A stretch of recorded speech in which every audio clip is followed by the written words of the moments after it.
एक गांव था जिसका नाम था शिवपुर। ये गांव जंगलों और पहाड़ों से घिरा हुआ था, जहां दूर दूर तक हरियाली ही हरियाली थी। गांव के लोग बहुत मेहनती और ईमानदार थे। उनकी जीवन शैली सरल थी और वे पूरी तरह प्रकृति पर निर्भर थे। गांव में लोग खेती बाड़ी करते, जानवर पालते और सभी मिलजुल कर एक साथ रहते। शिवपुर में एक बुजुर्ग व्यक्ति रहता था जिसका नाम था दादा मोहनलाल। दादा मोहनलाल गांव के सबसे ज्ञानी और समझदार व्यक्ति माने जाते थे। उनके अनुभवों का खजाना हर किसी के लिए एक अनमोल सीख थी।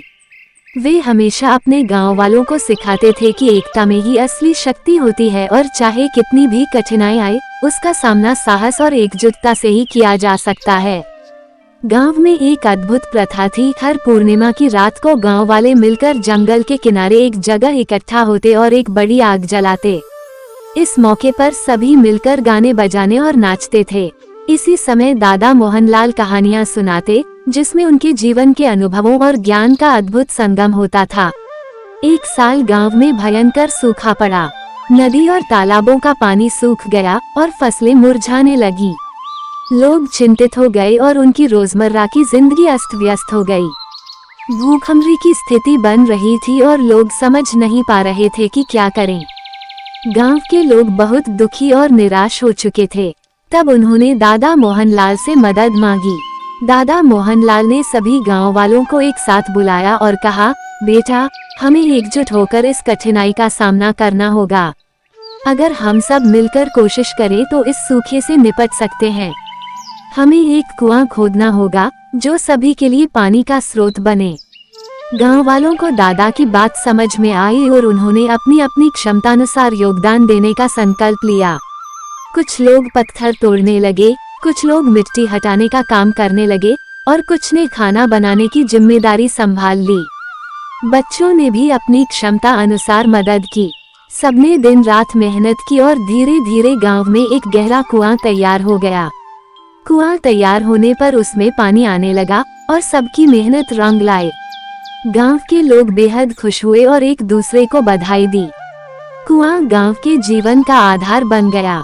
इस पानी ने न केवल उनके खेतों को हरा भरा किया, बल्कि गांव में समृद्धि और खुशहाली भी लौटाई। गांव वालों ने कुएं का नाम संकल्प कुआं रखा, जो उनकी एकजुटता और साहस का प्रतीक बन गया। दादा मोहनलाल ने कहा, इस कुएं को देखकर हमें हमेशा याद रहेगा कि हम किस तरह एकजुट होकर मुश्किलों का सामना कर सकते हैं। कुछ साल बाद गांव में एक और बड़ी समस्या आई। जंगल के किनारे बसे गांव में जंगली जानवरों का आतंक बढ़ गया। जानवर फसलों को उजाड़ने लगे और कभी कभी गांव में भी घुस आते। गांव के लोग भयभीत थे और उन्हें समझ नहीं आ रहा था कि इस समस्या का कैसे सामना करें। फिर एक दिन दादा मोहनलाल ने सभी को फिर से बुलाया और कहा, हमें फिर से एकजुट होकर काम करना होगा।